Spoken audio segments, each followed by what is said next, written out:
Assalamualaikum warahmatullahi wabarakatuh. Keberlangsungan suatu negara tidak lepas dari partisipasi rakyat dalam membayar pajak.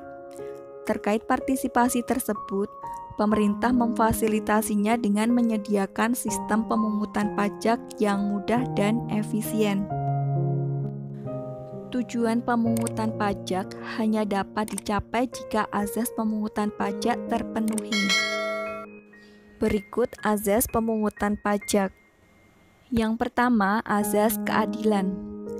Pemungutan pajak harus bersifat adil, yang artinya pajak yang dikenakan sebanding dengan kemampuan dan manfaat yang diterima oleh wajib pajak.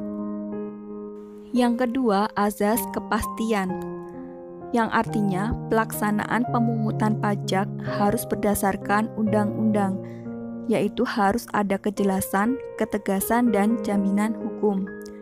Dengan demikian, orang yang melanggar akan dikenai sanksi sesuai dengan ketentuan yang berlaku.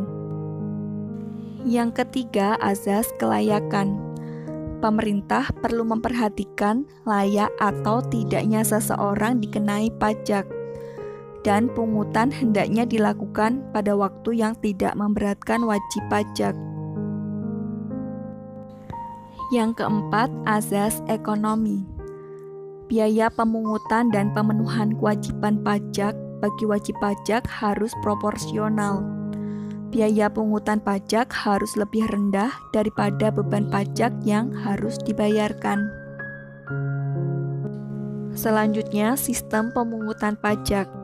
Yang pertama, Official Assessment System merupakan sistem pemungutan pajak yang menyatakan jumlah pajak terutang oleh wajib pajak dihitung dan ditetapkan oleh aparatur pajak.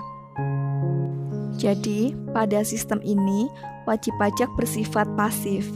Sistem ini berlaku sebelum reformasi pajak tahun 1983 dan masih berlaku sampai sekarang. Contoh pajak yang masih dibayar dengan sistem ini yaitu pajak bumi dan bangunan atau PBB.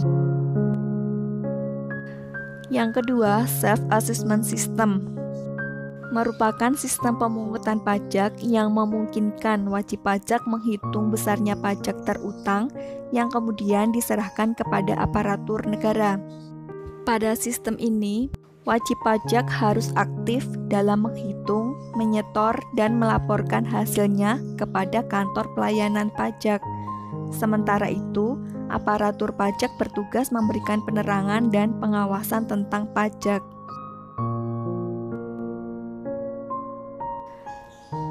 Yang ketiga, Withholding System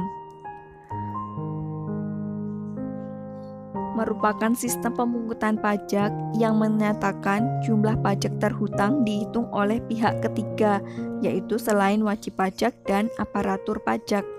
Contohnya, pemotongan penghasilan karyawan yang dilakukan oleh bendahara suatu perusahaan.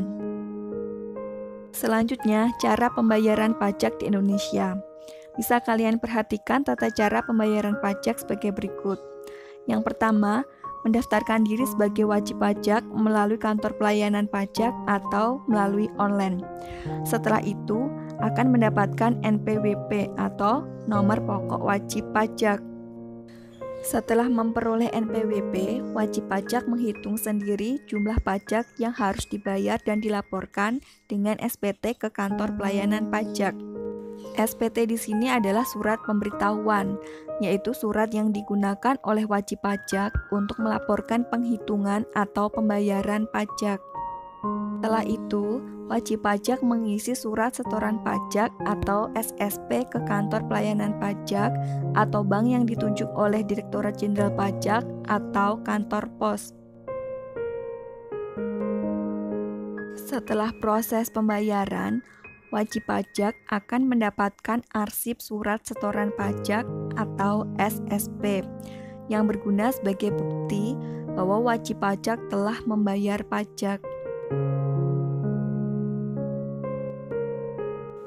Pajak yang terutang atau pajak yang timbul diatur dengan dua ajaran, yaitu ajaran formil dan ajaran material.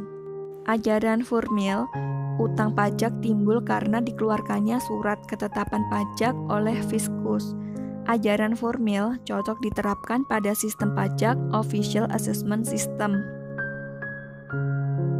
Sedangkan ajaran material, utang pajak timbul karena berlakunya undang-undang. Ajaran material cocok diterapkan pada sistem pajak Self-Assessment System. Pajak yang terutang tidak selalu lancar dalam pemungutannya. Ada beberapa hambatan dalam pemungutan pajak. Di antaranya disebabkan oleh pengetahuan masyarakat tentang pajak masih rendah. Kesadaran masyarakat tentang pajak masih kurang. Direktorat Jenderal Pajak kesulitan memperoleh data wajib pajak secara keseluruhan, serta penindakan hukum bagi orang yang tidak membayar pajak belum tegas. Nah, untuk mengatasi hambatan tersebut, pemerintah dapat menggiatkan penyuluhan tentang pajak, penindakan hukum yang lebih tegas dan tidak pandang bulu, pembuatan sistem pembayaran pajak yang lebih mudah, serta memperbarui data wajib pajak yang bekerja sama dengan lembaga perbankan. Demikian, semoga bermanfaat. Wassalamualaikum warahmatullahi wabarakatuh.